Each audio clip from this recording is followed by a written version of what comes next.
pledge allegiance to the flag of the United States of America and to the republic for which it stands, one nation, under God, indivisible, with liberty and justice for all.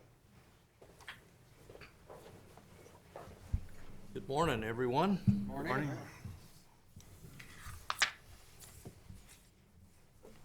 Are there any additions to the agenda? Mr. Chairman, 2 items on the consent agenda. Please remove the 11/8/22 auditor's warrant, line item number 2. That can come off. Jody didn't have any auditor's warrants for this one. We'll have some for next week. And item number 3, commissioner's warrants. We have add-ons this morning, $17,528.93. $17,528.93. Those are the only adjustments I have, Mr. Chairman. Okay. Mr. Chair, with that, I'll move the agenda. I'll second. Okay, all in favor? Aye. Approved. Consent agenda. Approve the minutes from 10/25/22. Commissioner warrants add-on of 17,528.93. Hospital warrants of 458,761.38, and approve the October treasurer's report. Mr. Chair, I'd move for approval. I'll support that. All in favor? Aye. Opposed? Carried. Nick?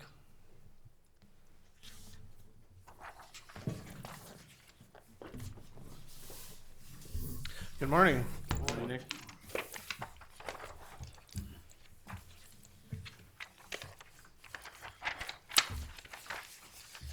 Right, first up for me is some project updates.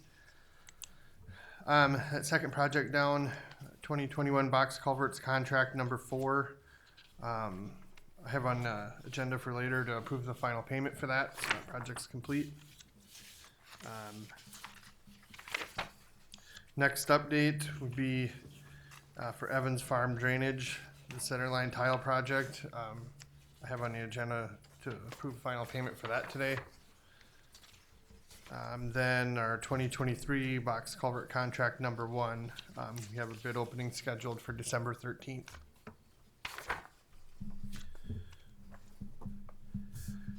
Next item I have, if you recall from the CHIP presentation from MnDOT, they responded to me with an update for that mill and overlay that's one of you asked about. I don't remember which one, but they're looking at a thick mill and overlay, not a thin. I believe that was on, is that Highway 75? Do you remember? Shoot, I didn't write the project down, but so that's good news. That hopefully will last longer than a thin mill and overlay like we've seen before. So, How thick is that? you know, I've heard there's thin, medium, and thick. Right. I've heard their numbers, but I do not remember. we don't work on that same scale. We kind of do a different thing. 'Cause, we have a lot of different traffic loads, so I don't know what that means. But with thin, medium, and thick, to me, it says it's going to be pretty good size. Because there'd be 2 different sizes or ranges smaller than this one. So. Right. Be interesting to see how that works out. So,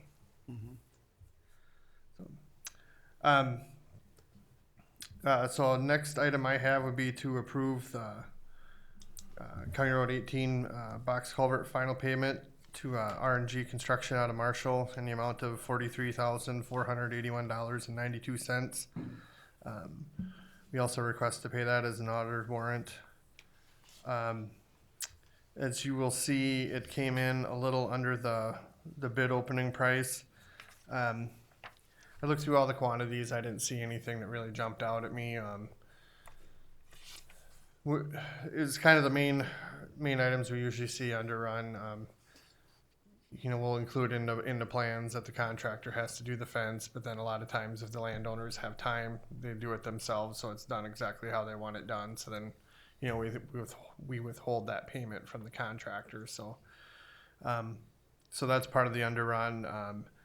Then we are required to show, ditch stabilization for so far in each direction. But, that's like an MPCA thing, but in all reality, if the contractor doesn't tear it up, we don't have to do anything with it, so that's nice.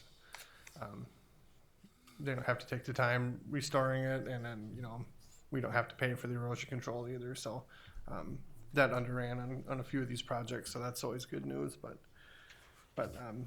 so yeah, nothing really jumped out at me as really noteworthy. It's just a bunch of little things here and there, so yeah, I'd recommend the final payment on this one. I'll make that a motion. Second. Okay. Any further discussion? Not, all in favor? Aye. Opposed? Carried. Next up for me would be the 2022 roadway centerline tile project final payment to Evans Farm Drainage out of Jasper in the amount of $55,813. We also request to pay this one as an auditor's warrant. It was our centerline tile project on County Roads 61 and 73. This one came in a little shy of the bid amount. We just estimate the quantity of tile it'll take to do the project, and when we came into measuring, they used a little bit less. I'm not alarmed or anything like that. It's just that's just what it took to get the job done. So saved about $1,000 there. So all in all, the project went really well. They were great to work with. I was happy with the job they did, and looking forward to this spring to see how big of a difference it makes out there. So assuming it goes well, we'll probably be looking at doing some more of this, some more of our more heavily traveled gravel roads. So, Mr. Chair, I'll move that we approve payment of $55,813 to Evans Farm Drainage. Second. Okay. All in favor? Aye. Opposed? Carried. Next item for me, in the past, a number of times we've talked about our County Road 25 project. That's the road that goes by John Deere. We have in our 5-year plan to widen that out and pave it. It's used a lot of sale barn traffic that way, to kind of skip around town. I was contacted by a utility company last week. They would like to replace their line, that large line on the east side of that road. And they were asking what our plans are for that road, and I'd said that, yeah, we'd like to, widen that out. Well, long story short, nobody wants to do anything twice, so, I said I would talk with you about the possibility of us contacting landowners and seeing if we can purchase that right-of-way now, and they would put their line back at the new right-of-way line so it doesn't have to be moved later.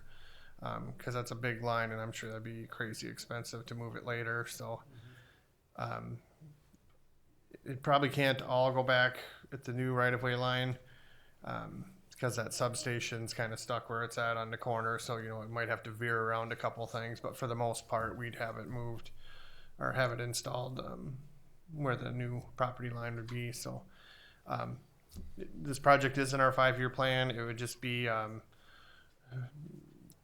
purchasing that right of way a little earlier than we usually do, but I think it's for a really good cause, to not have to relocate that line later. It would require appraisals. There's like thresholds for when the dollar amount gets so high, we can't just make an offer ourselves. We have to have a certified appraiser do it. That's we've done that in the past numerous times, but there's some bills that would run through associated with hiring that done. But I think it's a good thing to do. I don't really see us deciding to just abandon that project. I think it's going to happen. It's just a matter of when. So I think it would be a good thing to go ahead and proceed with right-of-way negotiations on that now, to only have to move that line once. L&O will not charge us anything for actually the rebuild of the new line as long as we can provide them the easement.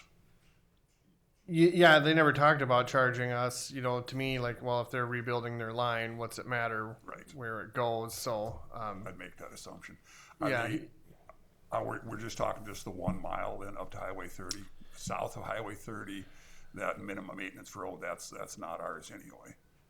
yeah, this project starts at Highway 30 and goes to Highway 23, so it's about 1.25 miles or something, somewhere in that neighborhood. But we actually did purchase that north fraction of a mile. They put that piece in a couple of years ago, I believe. From the So substation to Highway 23. yeah, we already- yeah. So we already have that. So you know, now they're talking of going south from the substation. You know, so the landowner that was north had a piece on the west side. I think we got all that together. You know, so since we were working with them already, so we'd probably just look at purchasing it all now, so we don't have like, you know, just 3/4 of it, and then we go back later. We'd probably just try to get it all done. It's I relatively appreciate small. that forethought and that planning, that makes good sense, so. Yeah, and you know how we look at that stuff is like, well, say it's in the right of way and they technically have to move it anyway on their expense. Well, they pass that expense on to their consumers, which is a lot of the same people here. So I don't know. I try to look at the big picture, like trying It's to just save. the spirit of cooperation. Yes. Makes good sense. You Yep, bet. yep. Well, let's just save the people money and not blow it here. So, so Do that's we why need I to like take doing that. Specific action today to authorize Nick to start the process? And how would we word that? I'd be more than happy to. I don't know if we've ever really got approval before to start on right away on projects. I mainly just, I mean, if you want to take some action, Well, wouldn't you have to hire an appraiser, I suppose is the first step? yeah, I guess I'm just drawing a blank. I don't remember doing it. You know, it's been a while. Just to have it on the record, I'll go Sure, ahead and make that that's motion fine. that we authorize you to hire an appraiser to get this process started then on that section of road. I'll second. Okay. Any further discussion? If not, all in favor? Aye. Opposed? Carried. All right. Next up for me would be maintenance updates and miscellaneous, and not a whole lot to report. For last month, we did a lot of ditch cleans and culvert repairs. So just recently, we've got some tore up northwest of town. We had some culvert separations causing some settlement in the road, so we're trying to get those all fixed up and repacked as best we can. So hopefully they settle out good in the freeze thaw, because some of those segments are getting overlaid next year. So trying to get ahead of that too. So outside of that, that's I guess all I have for this meeting. Mr. Chair, thanks for the shoulder work that's going on. People that drive the highway don't notice when it drops down this much to the shoulder, but farmers do. Yeah, And try to get over, and sometimes it's too rough a ride to do even, but, right. Yeah. and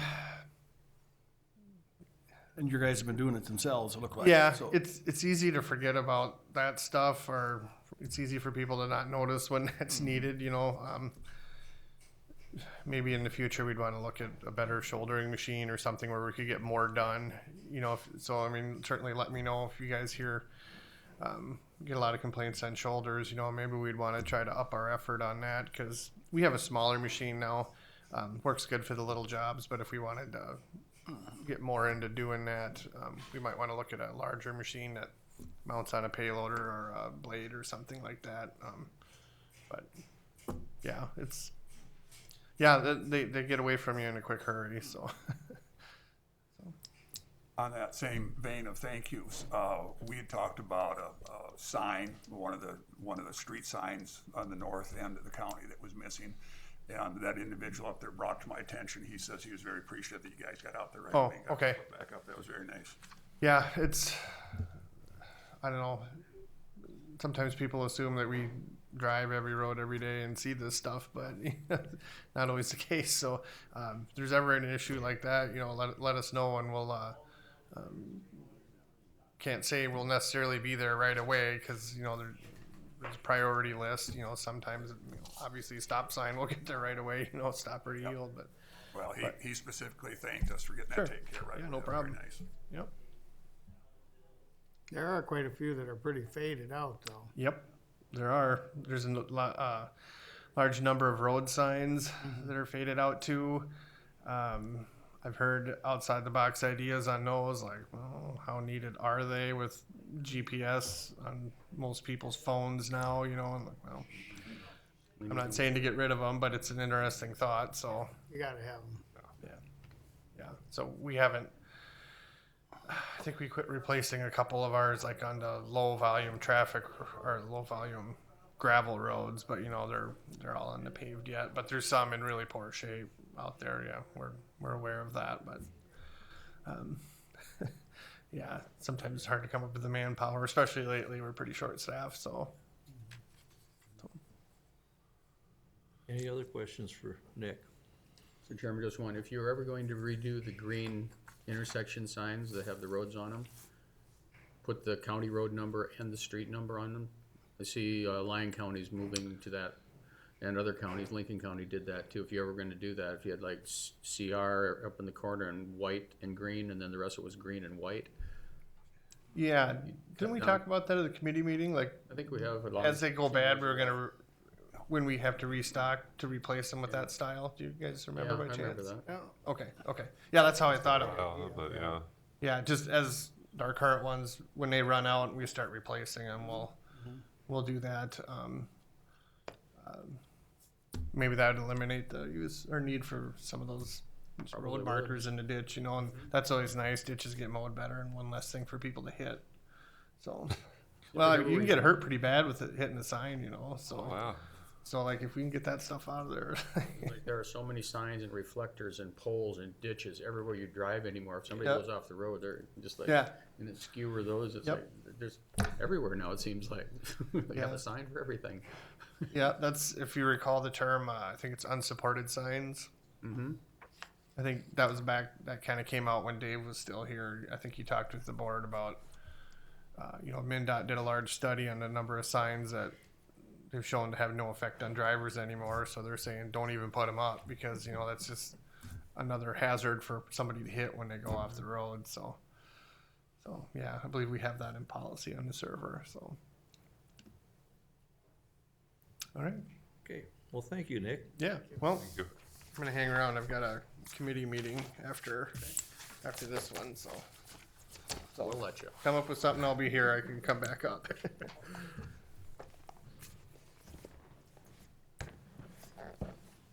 Well, Steve, I guess Yeah. you got the floor.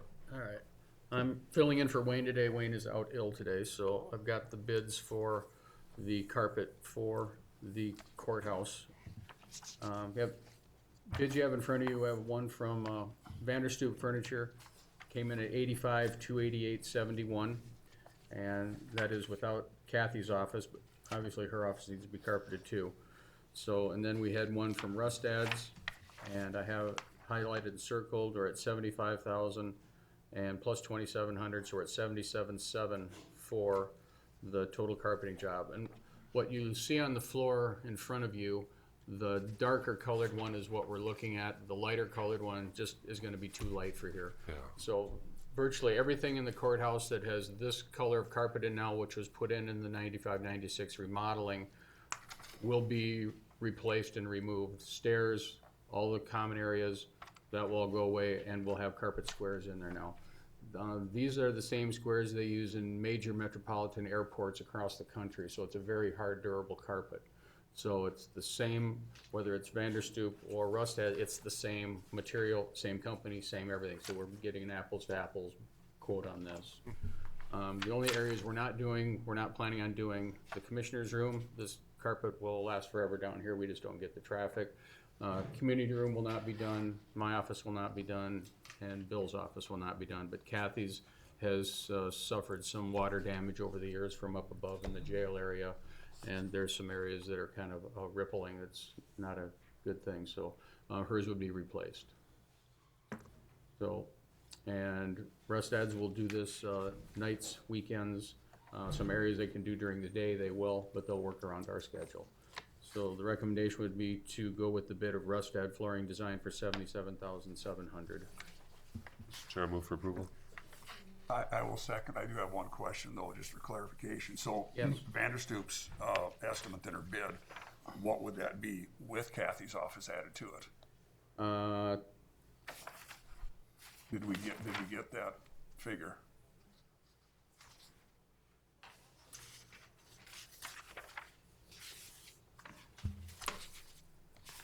Or is it mute because Rusted's bid is lower even? The bid is without- lower anyway, so their bid is already Yeah, so higher, it's- so so it it's would be an mute. additional, Okay. probably $5,000 to $7,000, so since it was already higher than the lowest bid, there was no reason to go back and ask for a higher bid for it. Wayne's budget then for this will cover it for Yes, this it's next out year? of buildings and plant. Terrific. We haven't really used, there's 200,000 in the building and plant budget for 22, and we've virtually done no projects yet with that money, so. No time to use it. Did Rusted's have a targeted date when they could start? He'll get going on as soon as possible. He'd like to have it done by the end of the year if possible. And you'd mentioned the stairs. Are we gonna have treads on the stairs Yes. as well too? Yep. And that's part of the We'll bid? have treads, stairs, all the side, where the carpet goes up the side of the walls. We still will have those, so Yep. it'll all be put back together. Sounds Treads, great. cuts, should be nice. Stairs will be the hardest part, they always are, so they'll have, this is pretty stiff stuff, but they'll work it through. So. But if you walk around the main floor, it's in pretty tough shape. Any other questions? 25 years of use out of this existing carpet? That's- Yeah. Yeah, it would have been installed in the 95, 96 or model. And this was a custom carpet then, so it's not like you can just reorder it. Okay, I'll call for the question then. We have a motion and a second. Any further discussion? If not, all in favor? Aye. Thank you. Opposed? Motion carried. Thank you very much.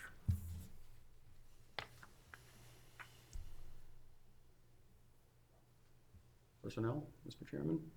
What's that? Want to do personnel? Sure. And that should take us up to Kyle.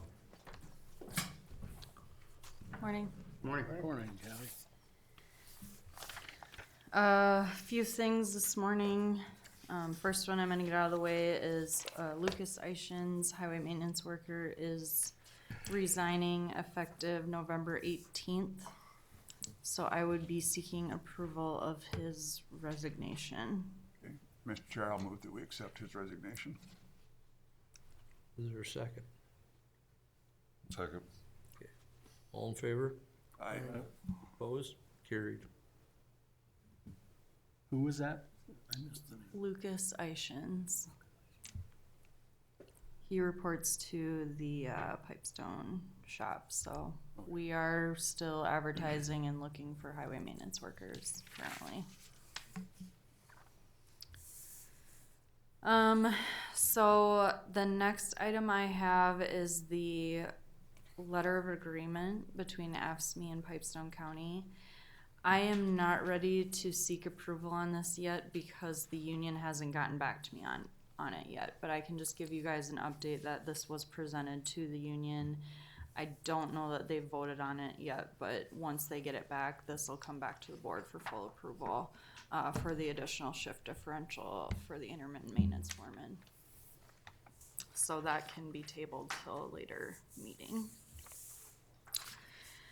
And then finally, the compensation study that was presented. So Gallagher is our current compensation consultant, and they did a thorough compensation study with us starting in 2014 with the surveying and the job description updates, and then 2015 kind of finishing up with the market data and everything like that, and it was implemented in January of 2016. With the current market conditions and the fact that our union contracts are expiring at the end of next year, we would like to get this done by the middle of next year. So Gallagher did present us with a quote of, somewhere between 22,500 to 27,500, depending on the full scope of our project, to basically go through these phases, which are in the little packet of information here. So basically project administration, so collecting the information, job evaluation review. So we may have some jobs that we do need to review and recalibrate. I don't foresee this being as in-depth of a study as our first one, with a complete rewrite and review of all the job descriptions, but the heavier focus of this compensation study is going to be looking at the market data for salaries in our region, in our benchmark counties. That being said, they are going to have to review some jobs and job descriptions as part of this study as well, so that is included in this quote. So then they'll do the analysis and market study draft reports for our review, and then they'll present the final report to the county personnel committee or board, however that's structured. And then the county will have good data to review in advance of next year's union negotiations for presentation to the unions and non-union staff, so. Any I would like to questions? speak to that market study, if I could. I really applaud what you're doing with that. I think it's so important that we take care of our employees. And on that vein, I want to also thank you for your newsletter that you put out. The list and the longevity of our employees here, it speaks volumes of what I can't believe the years of service we've got here. You've been here for 11 years already? No, that can't be. Time can't go that quickly. But we've got 30 years, 25 years. We've got good employees, and that's because we want to make sure that they're treated fairly. So I really do like, I know it's a lot of money to spend on this market study, but it makes sure that way that we're doing things equitably, and that's the best that we can do. So Sure. thank you for that, and thank you for your newsletter. I really like the pictures in there too. That way I get to know some of these faces. I feel really remiss that we've got so many employees that I don't recognize by their face. So the more that you can put in front of me, the better I'll absorb it. Sounds good. I was just going to report when we're at our AMC fall conference too. I'd like to say 3/4 of the counties are all running market studies right now too. So I think this is a really good idea. So I'll go ahead and make the motion to approve that. We go ahead and move forward with the market study. Yep. And I'll second that. Okay. Is there any further discussion? Mr. Chairman, just to let the board know that the funds for this has been placed in the 2023 budget. Okay. Hearing none. All in favor? Aye. Opposed? Carried. Speaking to Chris's comment, I'm hoping that some of these counties have implemented the new wages when we start our surveying in 2023. So Be helpful. we get good valid data that way. All right, thank you guys. Thank you.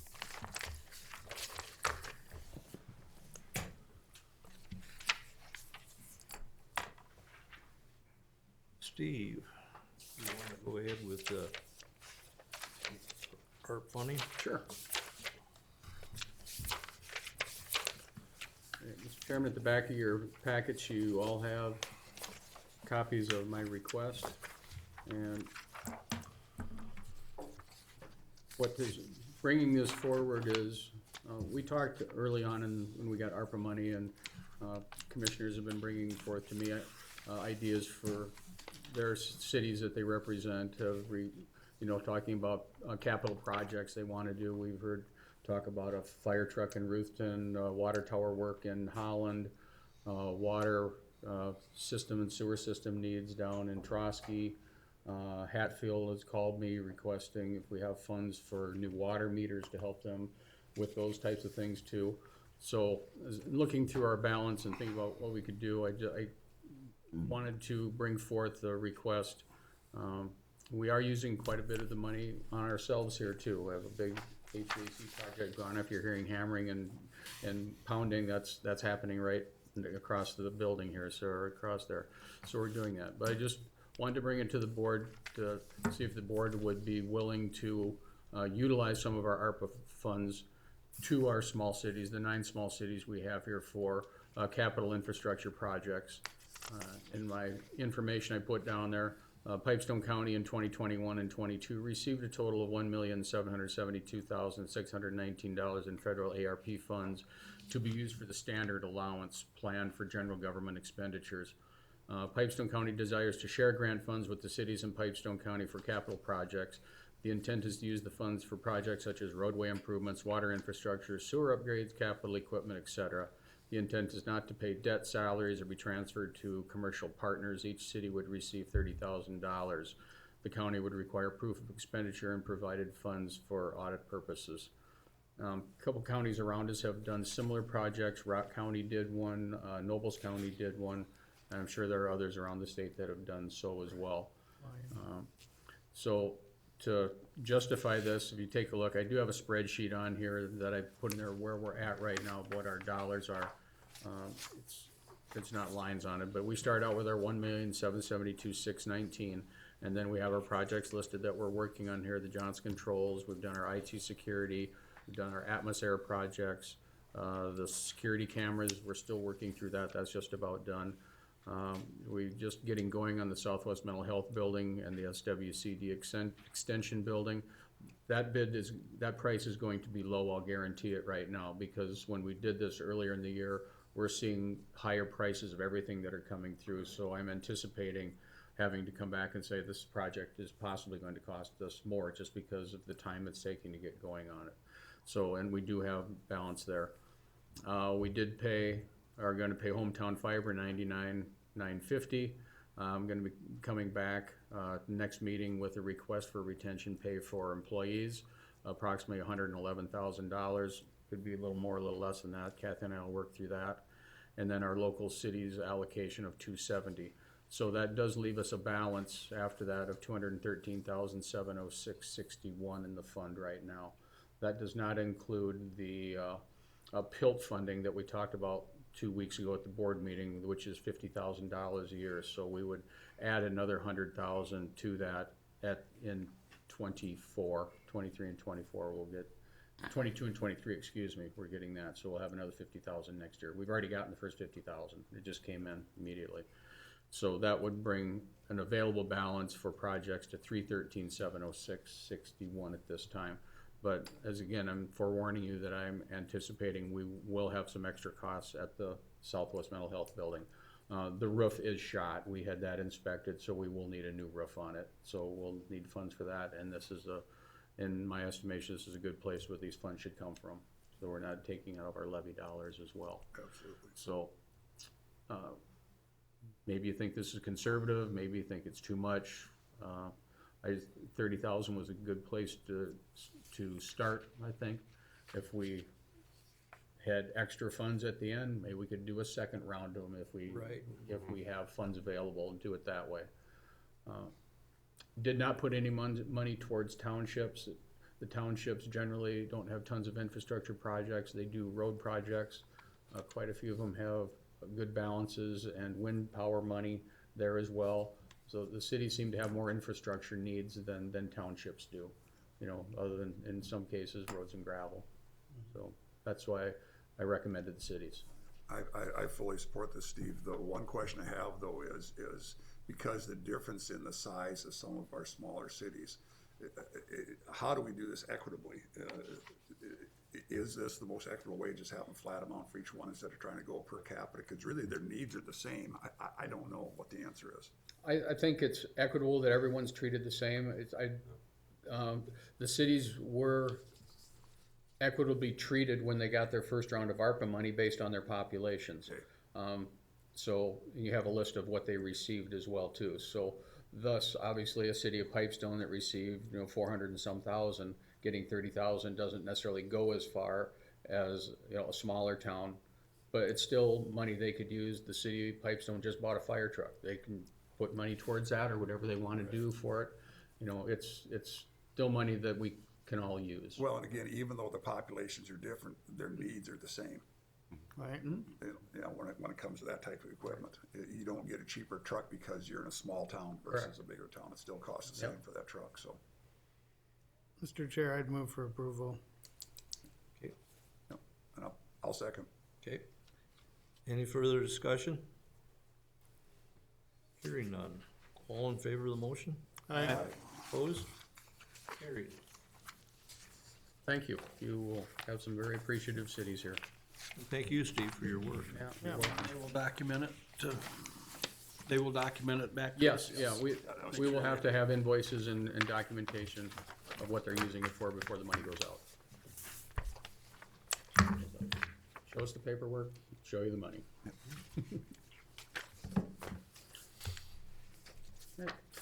Okay, Kyle. Right on time. Morning. Morning. Today I have two things. The Solid Waste Committee met about a week or so ago with Van Dyke Sanitation, the city. Had a good discussion. The conclusion from that meeting was to solve our cardboard issue in the city. It was requested that we purchase another roll-off for the cardboard collection so that we have three, one of which can be empty, left off-site, and then brought on-site potentially like for the weekends to have an empty one to trade out with, basically. So that was kind of the conclusion from that meeting, resolving that issue. So I did go out and get two quotes for roll-offs, one from Protainer, the company that we currently purchased the three that we have from, along with one from WasteQuip. I did talk to Van Dyke Sanitation. They recommend that we purchase the WasteQuip, that it's a little bit heavier duty roll-off than what we are getting from the Protainer. It's gonna be one of those, it's gonna be a typical roll-off with the rib style sides, but it is gonna be a heavier duty grade type roll-off. So that was their recommendation. You can see the prices are within about $500. Most of that is probably transportation. And then we will have to just do the tax exemption, you know, to get that. We that don't pay written out. tax on this, do No, we? no, Okay. we won't. So I'll have to just submit the tax exempt form for this also. So the recommendation would be to purchase the WasteQuip container at the current quoted price of $11,094.22, which will change with the tax, and I'm planning to have it shipped here also. So we will pay that $847.56 for the shipping. Mr. Chair, I move for approval. I'll second. Where is it being shipped from? Rosemont. Rosemont. And we certainly couldn't pay Van Dyke to No. drive up there. And Nope, get that's very the truck cheap. and Bring it back, so, Nope. yeah. Any other questions on recycling? Will the slots be the same size? Yes. Okay. Yep.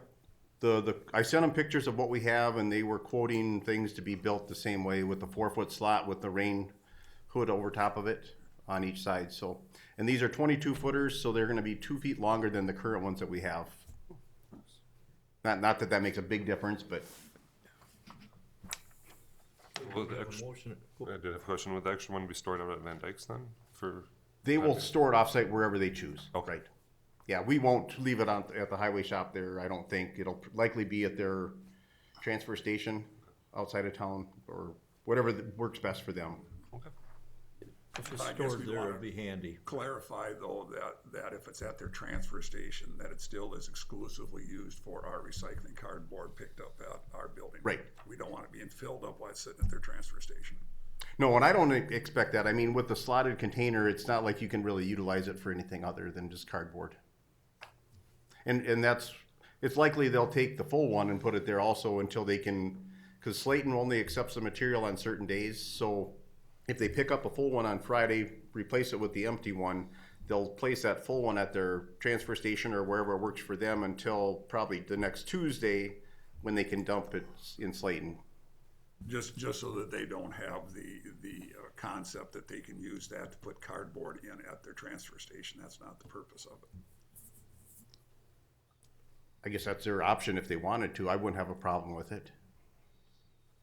If it's all coming out of the county. Yeah, but just so it's empty and ready for us to use on the Right. on the weekends. Right, We yep. don't want that We don't wanna have 3 of them partially full. Right. Is there room to swap? You don't have to go and get it first and then come back with the empty one? How do they set, or where do they set? You'd probably take the full one first and then bring it back and put it in place. Yeah, so that way they're tucked neater together. So you'd only have 2 there at a time, not 3. Yeah, Is there room for 3 though? So there is room. You could fit one more on there if you wanted to. bring the empty one, drop that off, pick up full and go back, you know, so you don't have to make 2 trips. You just wouldn't have quite this, you'd have a bigger gap between them is all, but I wouldn't get into those details. I'll let them figure that out. Right. Where do they sit for my information? They sit at the hazardous waste building right next to the highway shop. Okay. I'll go look. Yep, yeah, drive by there, they work very well. Poured that concrete pad there 2 years ago. Okay. If there's no other questions on recycling solid waste, the next item I have is Let's vote on this. oh, sorry about that.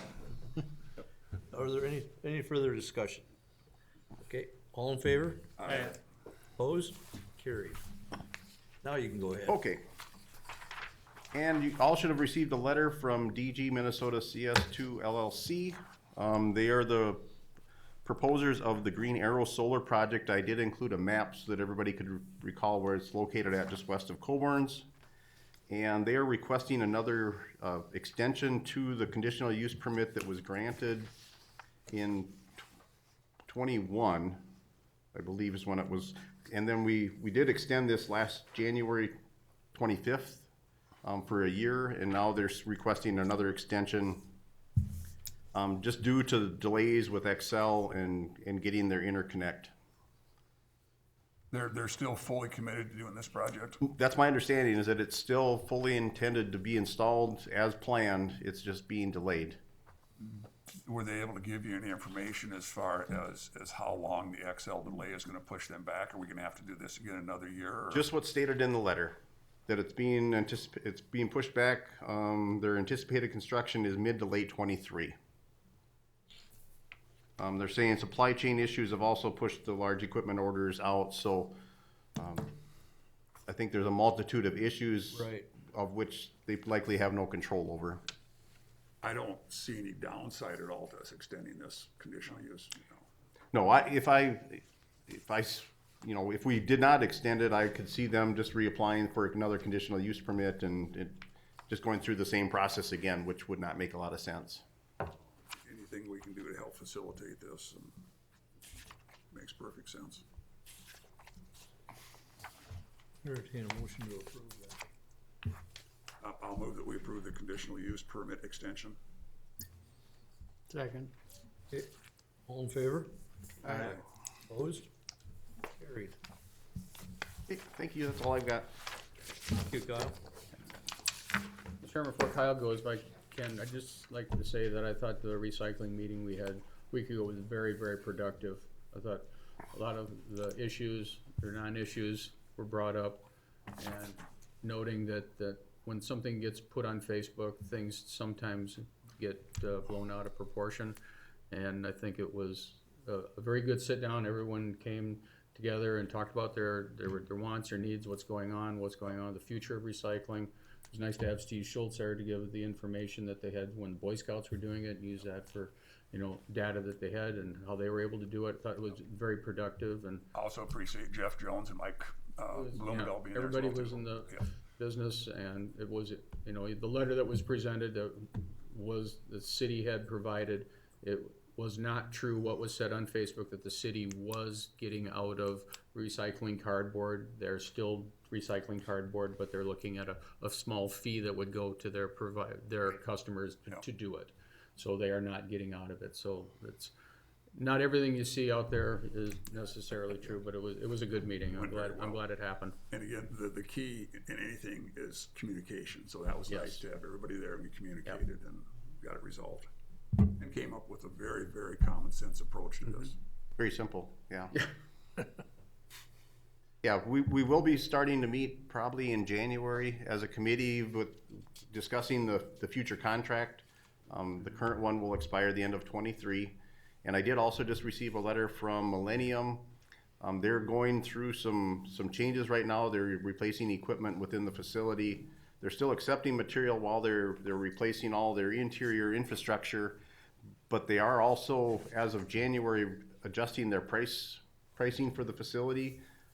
They're reducing the $40 per ton charge down to $0 for clean material.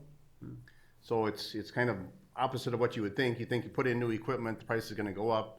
Instead, it's going down. And we did talk about that a little bit at the meeting as far as the city of Sioux Falls and others, where the landfill is actually cheaper than the recycling. So a lot of material from at least South Dakota was being dumped in the landfill rather than being recycled due to costs. So, Hopefully that will keep the price down of the contract extension.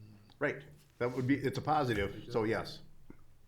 Yeah, One other thought, if I could share as well, back to our meeting as well, when we got clarified as far as some of the misinformation as far as who could and cannot use those roll-offs.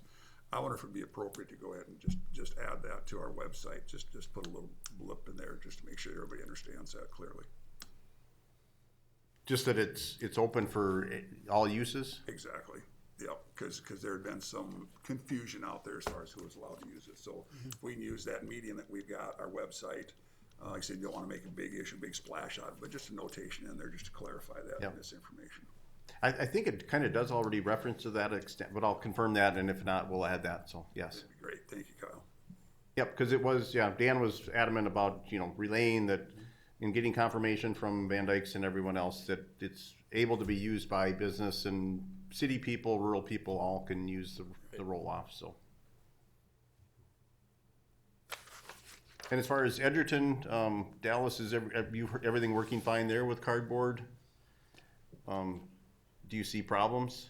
I use the shed once in a while and it's always clean, so, But the excess cardboard in Edgerton is just put in the recycling sheds, correct? yeah. It's limited to something this wide or more, the length is appropriate, but Okay. So it's forcing some people, like in other towns, to cut their material down if need be to fit in the shed. Also, do Or you want to containers. relay that we were told about one of the communities that there's an individual that's kind of adopted it and really takes terrific care of the shed. Yep. Yeah, I mean, I think that's happening kind of in others too, but I mean, there's, most of the sheds are located on city-owned properties in the communities, and there are residents that kind of oversee the sheds and kind of keep them cleaned up, so. Very much appreciated to see that community Right. spirit that people want to keep their neighborhoods picked up. That's terrific. Okay, thank you, Kyle. Thanks. Thank you.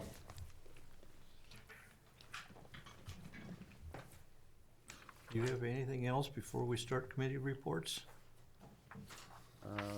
I don't. The only thing we have on the bottom is upcoming meetings. You have a rescheduled PCMC board meeting for the 29th at 1 PM. That notice has been posted out on our bulletin board here as well. I know you're aware of that. County board meeting on the 22nd, TNT on the 12th of December, county board meeting on the 9th, and AMC conference 4th through 7th in Bloomington. do you have registrations for that in already? Yep, For everybody? Yep. Okay. yep. I have everyone that requested they weren't going, let me know. They did. Okay, then we'll start committee reports. Luke, do you want to start? Sure. On the 12th, District 8 land use, still a lot of concern about the carbon pipeline potentially going in. And later in the day, the hospital negotiation committee met to talk about insurance issues. On the 13th, the soil and water district was pretty routine. On the 14th, AMC board met in St. Paul, and we had a discussion about the amicus briefs that there seem to be more being done, but they are kind of costly, and I think they're trying to set some, boundaries on how many they're gonna do or what criteria they're gonna use to determine whether they're gonna submit one or not, because it costs like, 10,000-15,000 a piece or something, and not cheap. On the 17th, plant ops met at the hospital. On the 19th, annual landfill meeting, they're gonna increase the tip fee in 23 by $3 and probably an additional $3 in 24. We're still one of the cheapest landfills in the state, and, but just to cover the increased costs as they kind of are projecting out, and if they don't increase, of course, they'll eventually be in the red, and can't do that if you're gonna have to keep building cells to keep it going. On the 25th, the hospital board met. On the 26th, Highway 23 Coalition met, and our new coordinator, Tracy Dunnick, was present. On the 27th, of course, we had our District 8 meeting in Wabasso. On the 31st, we had the Solid Waste Committee meeting with Van Dykes, where we added the roll-off. On the 3rd, Area 2 and RCRCA had their annual meeting. We had a pretty nice presentation on the dredge project with drone footage and different photos and whatnot, and they did a really nice job.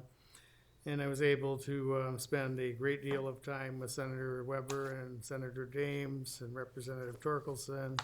And we discussed highway funding repeatedly, and I also talked to Katie Leach, who is Michelle Fishbach's district outreach representative, and talked to her about highway funding and other things, and hopefully the message will get back, and mentioned that we had talked to her here, of course, when she was here.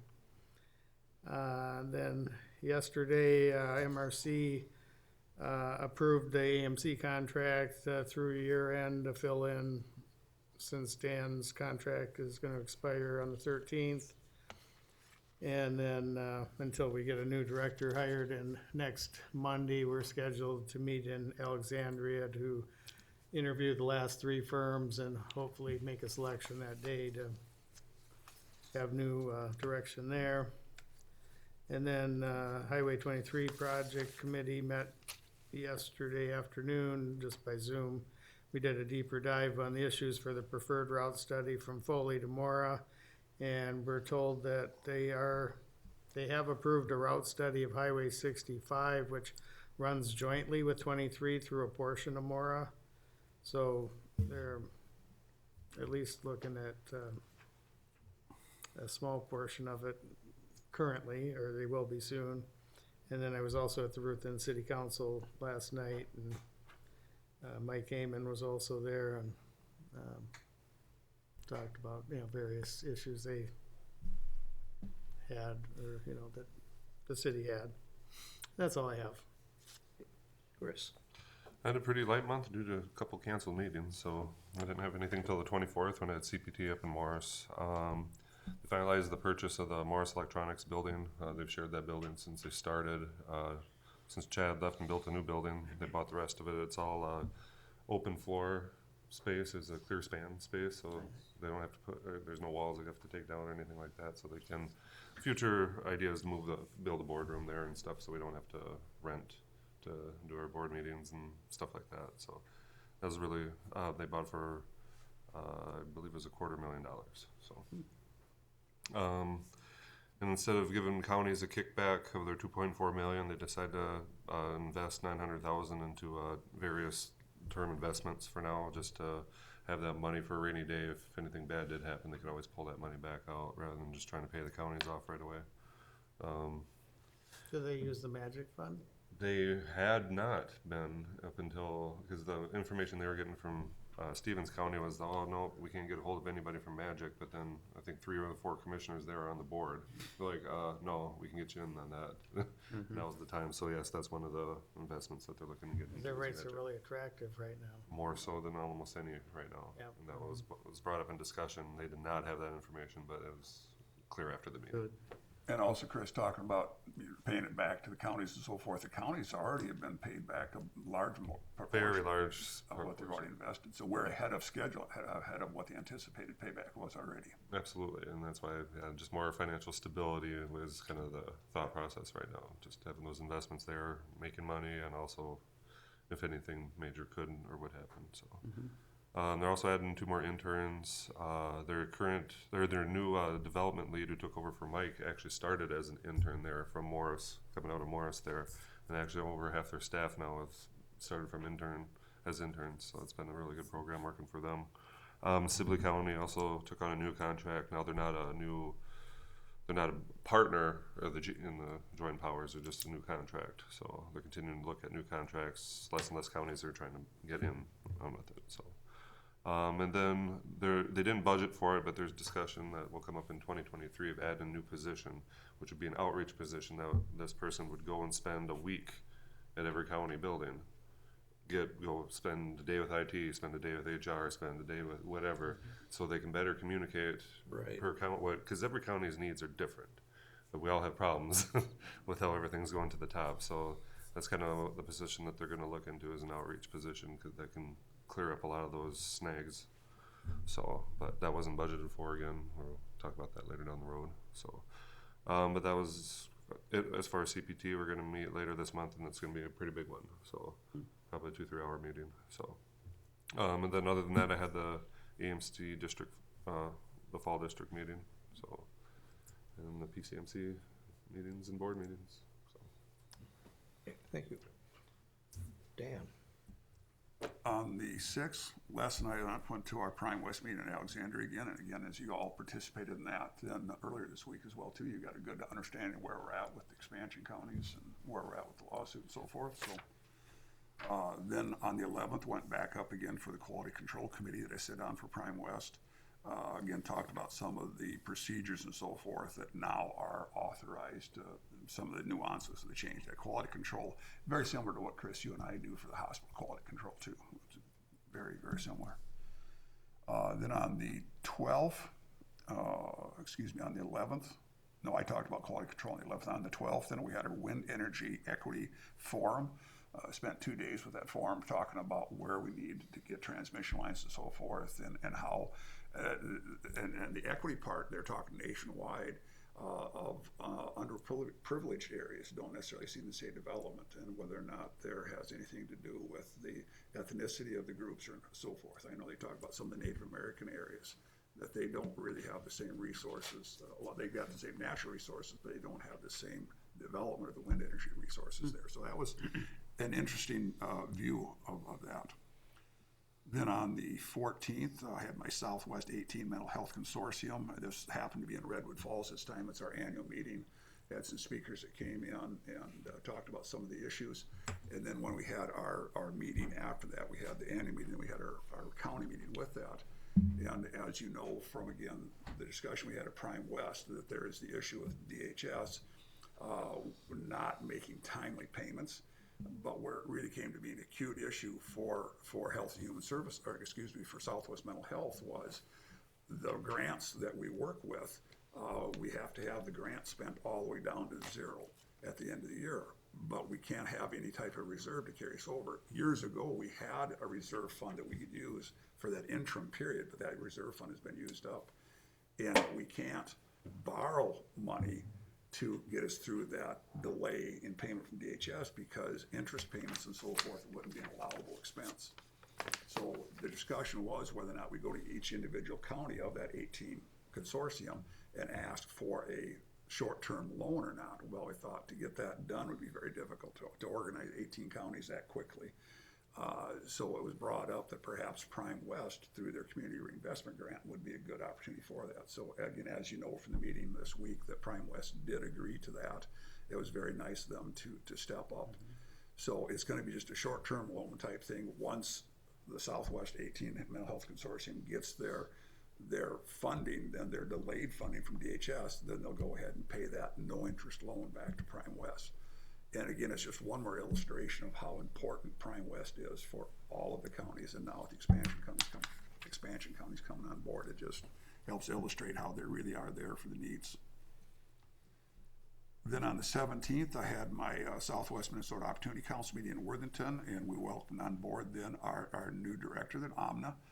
Terrific lady, and she a little bit overwhelmed at first, like anybody would coming into that, but she's getting a handle on things very well. Then I will also jump down then to the 28th, and we actually had a formal open house down there on the 28th. And again, because it was just an open house, then we're going to scratch that as far as per diems form, because we didn't have an official meeting with it. But the good part about that is that Senator Weber was in attendance, as well was a lot of the Nobles County community, and a lot of the minority community showed up there as well too. So it was really nice that we're reaching for that. So I had a very good discussion. I got a chance to meet the people we'll be working with, and we really got high hopes moving forward that we're going to be able to make some new opportunities available down there. Is there additional money available, like for fuel assistance and whatnot, with, you know, the increased prices expected this winter? Absolutely, there is, yeah. It's been kind of strange. In the last couple of years, the fuel assistance money wasn't even being used up, and it seems so incongruent. How could that be with all the demand? So I don't know if it just the message wasn't getting out to people or just what it was, but no, there is additional funding for that.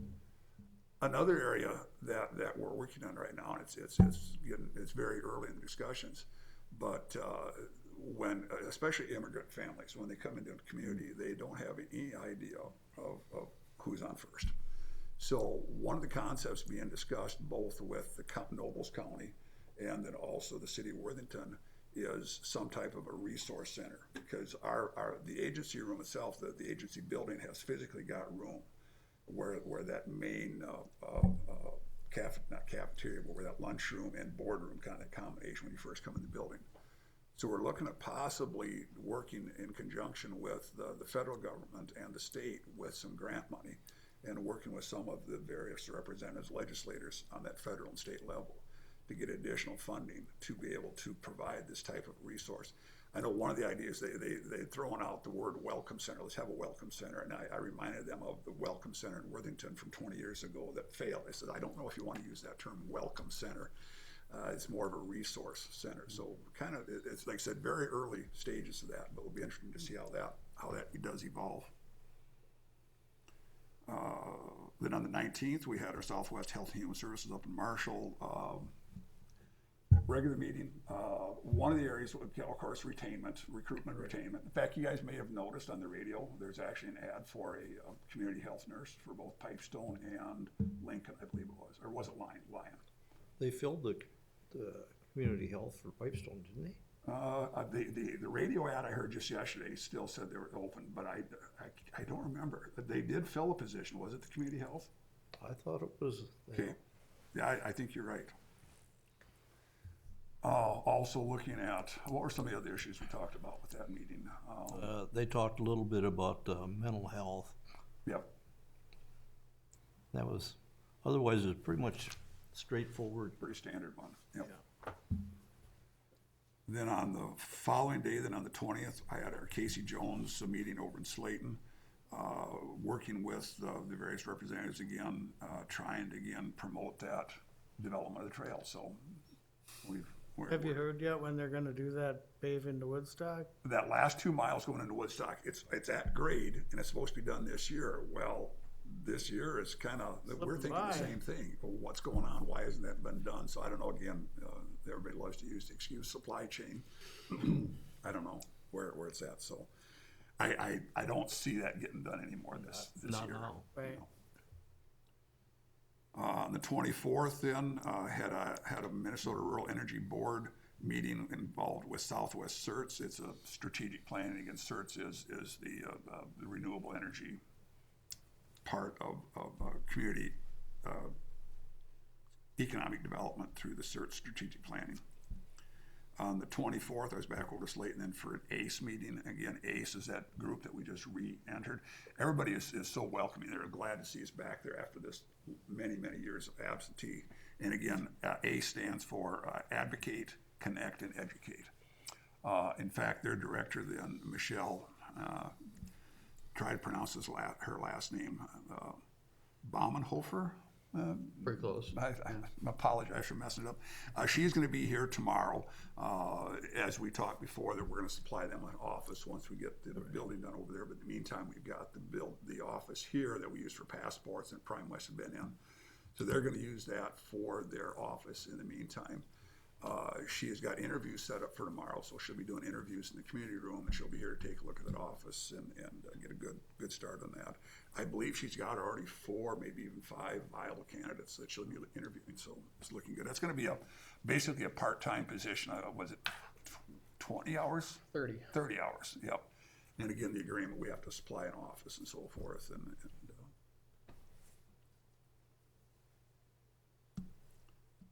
then on the 27th, of course, we all had District 8 in Wabasso. The 28th was that open house in Smock I was talking about, and on the 31st, then was the solid waste committee that we've covered, so.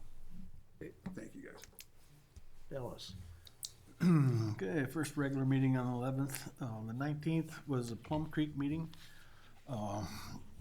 That was, I'm on the executive board of that too, and we met first and gave a positive evaluation to the new supervisor, director, or whatever, Elizabeth Hoffman.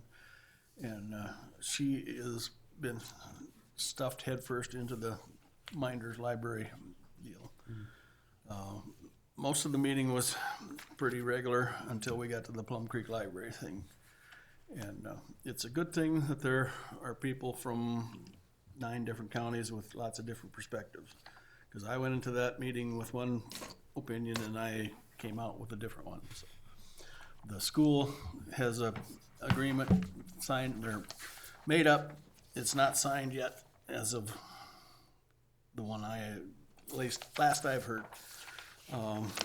There's 47-year marriage is ending in divorce and it's not smooth. You know, you'd think it's done, get it over with, but it's not. They're moving in the next couple of days, moving the books physically. So some of the part of the problems is what to do with material, who owns what, and who bought when, where, and the new public library does not have any shelves. It seems like the school says they bought all the shelves. So, and the fund balance, Minders Community Library has $82,000 in their fund balance, and the school is trying to get that too. And it came down to the last one, and the school will be keeping the Minders name. That was a drop dead moment for me. You know, they have no right to that name, and she's contacted the Minders family. Both Herman and his brother Robert have discussed the school board's position on keeping Minders Community Library as the school's name. Both are in full agreement that the intent of the $1 million donation was for a community library, as evident in the very name, and that we're not interested in letting the school use it.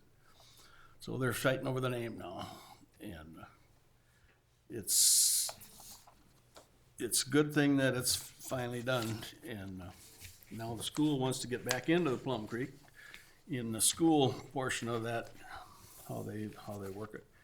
And we decided to charge the school just like if they were a new member, which they are. Setup fee and all that instruction, paying for their instruction to get into the library system. And as of yesterday, my wife said that they haven't decided whether to go with Plum Creek or what Destiny, I think she called it. I don't know what that is. Anybody heard of that?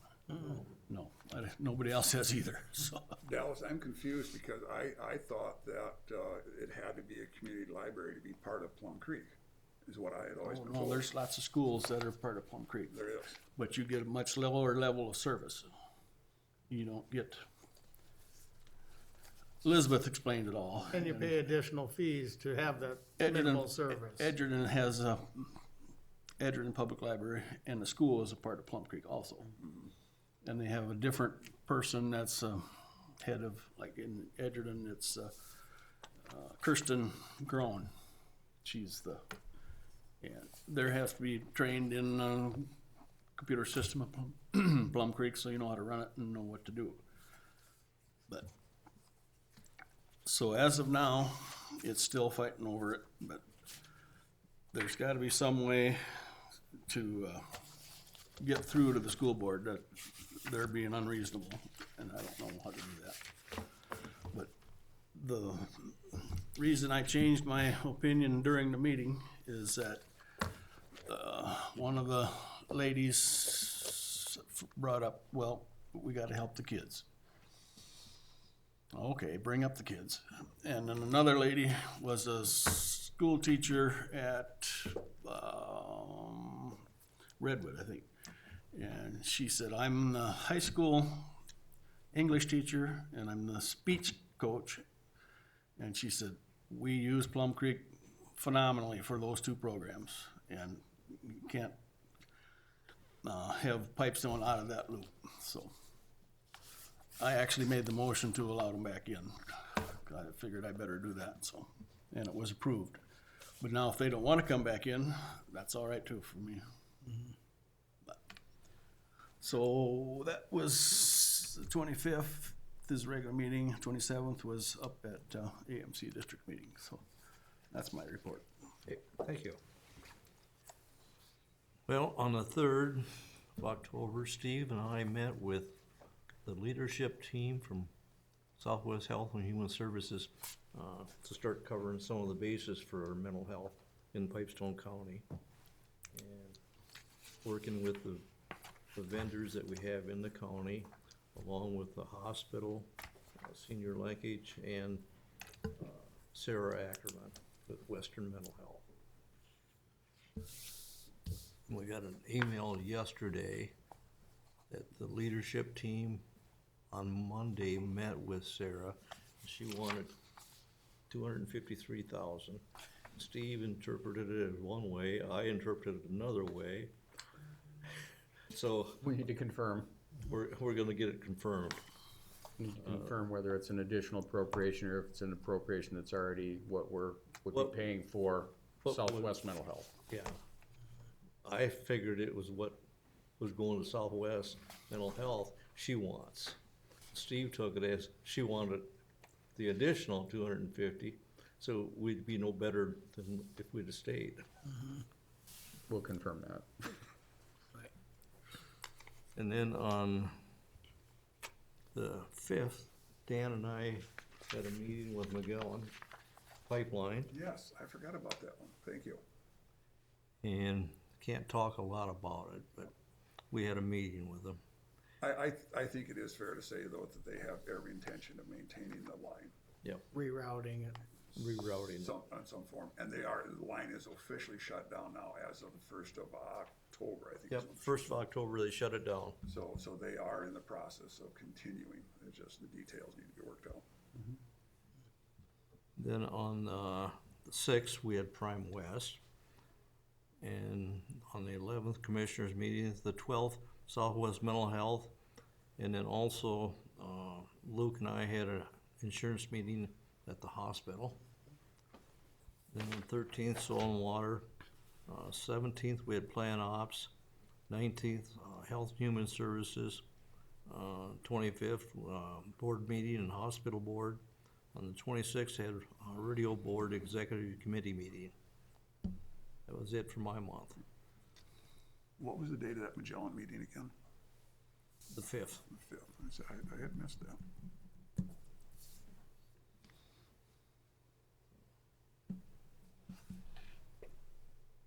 Anything else come before the board today? Just for my information, who's the vice chair of this group? Yeah. Okay.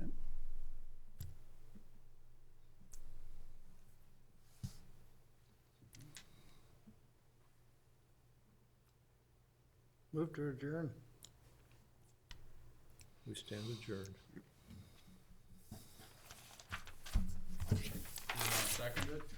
Second.